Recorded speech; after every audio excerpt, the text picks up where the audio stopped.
So once you are done with your experiment, you are now ready to analyze the result. Once your experiment is completed, you collect your measurements and analyze them to see if they support your hypothesis or not. Often, you will prepare a table or a graph for your data. So I have here an example of a table. This is an example. This is, for instance, this is what you observe. So we have this table. So we have the trial, the outlet, the result. So from trial 1, outlet A, you plug it in, the toaster did not work. Now for trial 2, outlet B, you plug it in, the toaster worked. And for trial 3, you plug it in another outlet, outlet C, and the result is the toaster worked. Why do you need to prepare a table or a graph for your data? To make it what? To make it easier for you to understand and analyze your data.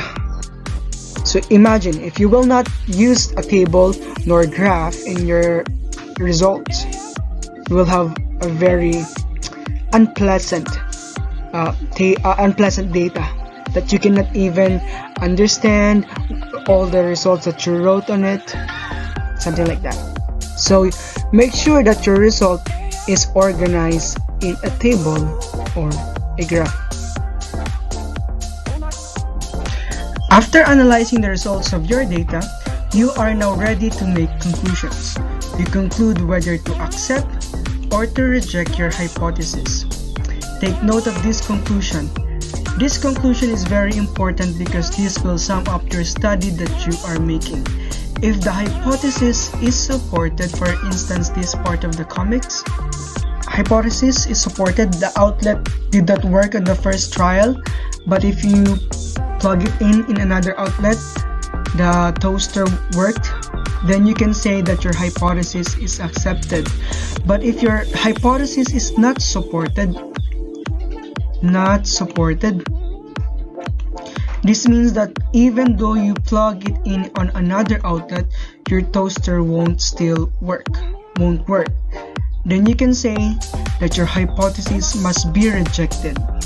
If you want to further analyze your conclusions, you can have the iteration time.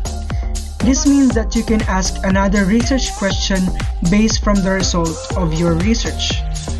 From that, other researchers may use your recommendation for further scientific investigation. Now let's recall, there are different steps for your scientific investigation. We have identify a research question or a problem, state the hypothesis, conduct an experiment, you analyze the result, and lastly, you make conclusion. After making conclusions, you could either ask another question and do it again. You can make another scientific investigation based from your observation in your conclusion. That's your iteration. Now let us answer. What is the dependent variable and independent variable from the comics? Let's see if you got it right. So the independent variable is your outlet, and the dependent variable is the toaster will work. So why is it that the outlet is the independent variable? Because you're actually manipulating it. You're choosing which outlet will you plug that toaster. Is it outlet A, outlet B, outlet C? That's your independent variable. You're the one that is being manipulated. And the dependent variable, you want your toaster to work because you want to eat the toast bread. Anyway, these are my references. Thank you for watching this video. Hope you learned about the scientific investigation. Hit like, subscribe, and hit the notification bell to this channel so that you will be notified if I have uploaded a new video. Thank you and goodbye.